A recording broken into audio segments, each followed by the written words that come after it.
नमस्ते बच्चों। कक्षा द्वितीय विषय हिंदी पाठ 9 भाग 3। आज पाठ 90 का तीसरा भाग पढ़ेंगे।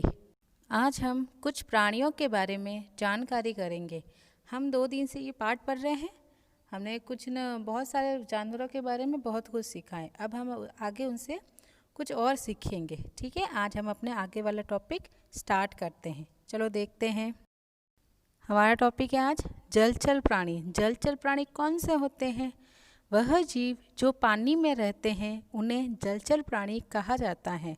जैसे मछली, डॉल्फिन, नीली व्हेल, मगरमच्छ आदि। ये सब पानी में रहते हैं, जल ही उनका जीवन है।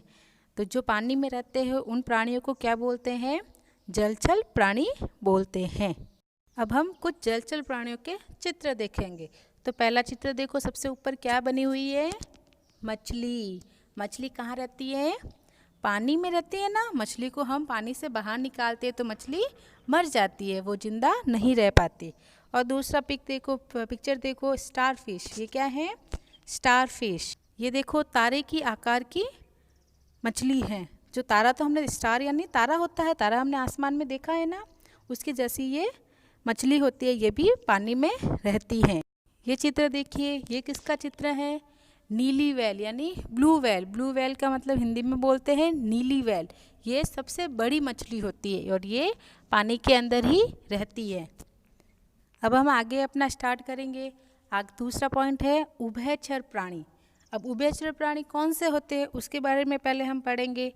वह प्राणी जो पानी और जमीन दोनों पर रह सकते हैं उन्हें उभयचर प्राणी कहा जाता है। वह प्राणी जो पानी में भी रह सकते हैं और ज़मीन पे भी रह सकते हैं। मछली जो होती है, जिसको पानी से हम बाहर निकालते हैं तो वो मर जाती है, तो वो उभयचर प्राणी में नहीं आएगी। अब ऐसे कौन से प्राणी हैं जो पानी में और ज़मीन पे दोनों में रह सकते हैं? तो हम उनके नाम जानेंगे। जैसे कि मेंढक, मगरमच्छ, कछुआ आदि। ये जो प्राणी होते हैं वो पानी में भी रह सकते हैं और ज़मीन पे भी रह सकते हैं, तो उभयचर प्राणी कहलाएंगे। मेंढक, मगरमच्छ, कछुआ आदि ये उभयचर प्राणी होते हैं। अब हम उभयचर प्राणी के चित्र देखेंगे। तो देखो, सबसे पहला चित्र किसका है? कछुआ, कछुए का। तो कछुआ पानी में भी रहता है और हम उसको घर पे पाल भी सकते हैं, ज़मीन पे भी वो रह सकता है। तो सबसे पहला नाम है उभयचर प्राणी में कछुआ। अब आगे और चित्र देखेंगे उभयचर प्राणी के। तो उसमें है मेंढक और मगरमच्छ।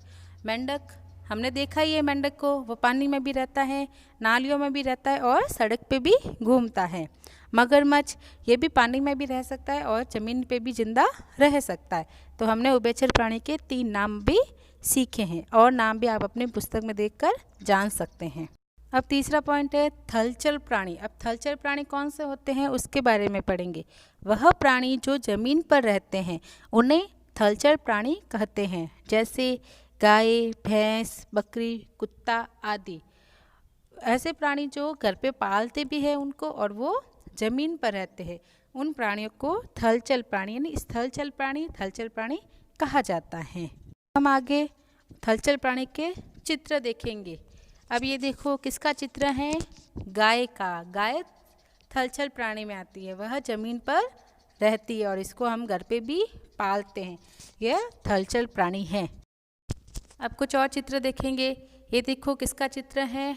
बकरी और हाथी। ये भी थलचर प्राणी में गिने जाते हैं। बकरी भी ज़मीन पर रहती है और हाथी भी ज़मीन पर रहता है, तो ये थलचर प्राणी हैं। आगे नभचर प्राणी। अब नभचर प्राणी कौन से होते हैं उनकी परिभाषा पढ़ेंगे। जो जीव हवा में उड़ते हैं उन्हें नभचर प्राणी कहा जाता है, जिन्हें हम पक्षी भी कहते हैं। जो हवा में उड़ते हैं, हवा में रहते हैं, उनको नभचर प्राणी कहा जाता है। जैसे मोर, तोता, बुलबुल, मैना, बाज आदि। अब हम नभचर प्राणी के चित्र देखेंगे। सबसे पहला चित्र है बुलबुल और दूसरा है मैना। बुलबुल और मैना ये नभचर प्राणी है, जो ये हवा में उड़ते हैं। ये सबसे प्यारे पक्षी होते हैं। यह चिड़िया की तरह दिखाई देते हैं, उनके कलर में फ़र्क होता है और ये सबसे सुंदर पक्षी भी कहलाते हैं। और ये है मोर। मोर भी नभचर प्राणी है, ये भी हवा में उड़ता है। इसके भी पंख होते हैं, ये हवा में उड़ता है, ये नभचर प्राणी हैं। तो हमने नभचर प्राणियों के 3 नाम सीखे आज। चलो ठीक है, अब हम आगे बढ़ते हैं। अब आगे चलते हैं। रात्रिचर प्राणी। रात्रिचर प्राणी किसे कहते हैं? चलो इसकी परिभाषा पढ़ते हैं। वह प्राणी जो रात को जगते हैं, दिन में सोते हैं, वह प्राणी रात्रिचर प्राणी कहलाते हैं।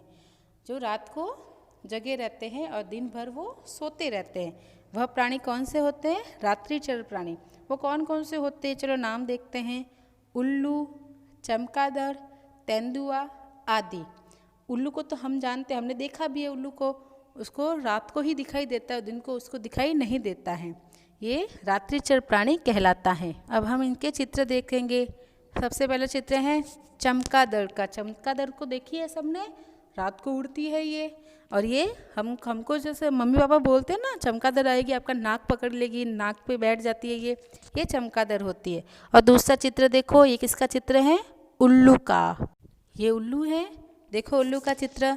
उल्लू दिन भर सोता रहता है और रात को जगकर अपना शिकार करता है।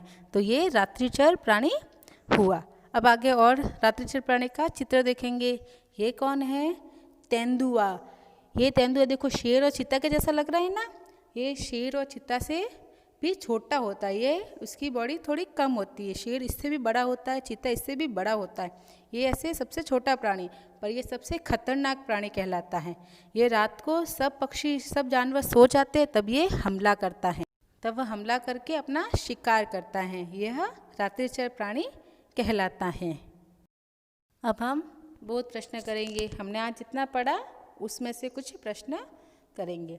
जलचर प्राणी के नाम लिखिए। जलचर प्राणी कौन से होते हैं? जो पानी में रहते, उनके नाम मछली, मेंढक, मगरमच्छ, नीली व्हेल आदि। ये नाम आपको लिखने और याद करने हैं। दूसरा प्रश्न देखिए। रात्रिचर प्राणियों के कोई 2 नाम बताइए। रात्रिचर प्राणी जो रात को जगते हैं, वो प्राणी कौन से होते हैं? उल्लू और चमगादड़। ये 2 नाम लिखने थे, हमने ये 2 नाम लिख लिए। अब हम आगे बढ़ेंगे। अब आगे मेंढक कौन सा प्राणी है? मेंढक, हमने जितने प्राणियों के नाम पढ़े ना, उसमें से मेंढक किस जाति में आता है उसका नाम लिखना है। तो मेंढक उभयचर प्राणी है, जो पानी में भी रह सकता है और जमीन पे भी रह सकता है, तो ये उभयचर प्राणी में आएगा। अब नीचे है उभयचर प्राणी किसे कहते हैं?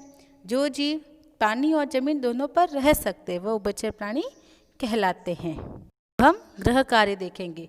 इसमें ग्रह कार्य में क्या है? प्राणियों के नाम ढूंढ कर लिखने। अभी देखो उभयचर, स्थलचर, रात्रिचर, जलचर और नभचर, ये मैंने 5 पॉइंट बनाए हैं और 5 के बॉक्स बना के दिए हैं। इसमें आपको उभयचर प्राणी कौन कौन से, उसके 3 नाम लिखने। स्थलचर प्राणी कौन से, उनके 3 नाम लिखने। मैंने जो इस वीडियो में दिखा है उसके अलावा भी आप नाम लिख सकते।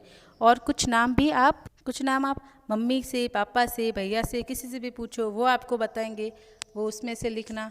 और कोई नई दूसरी किताब हो उसमें से ढूंढना, ताकि आपको बहुत सारे नाम मिल जाएंगे। तो आप अलग अलग नाम करके लिखना, ताकि आपको बहुत सारे नाम याद हो जाए।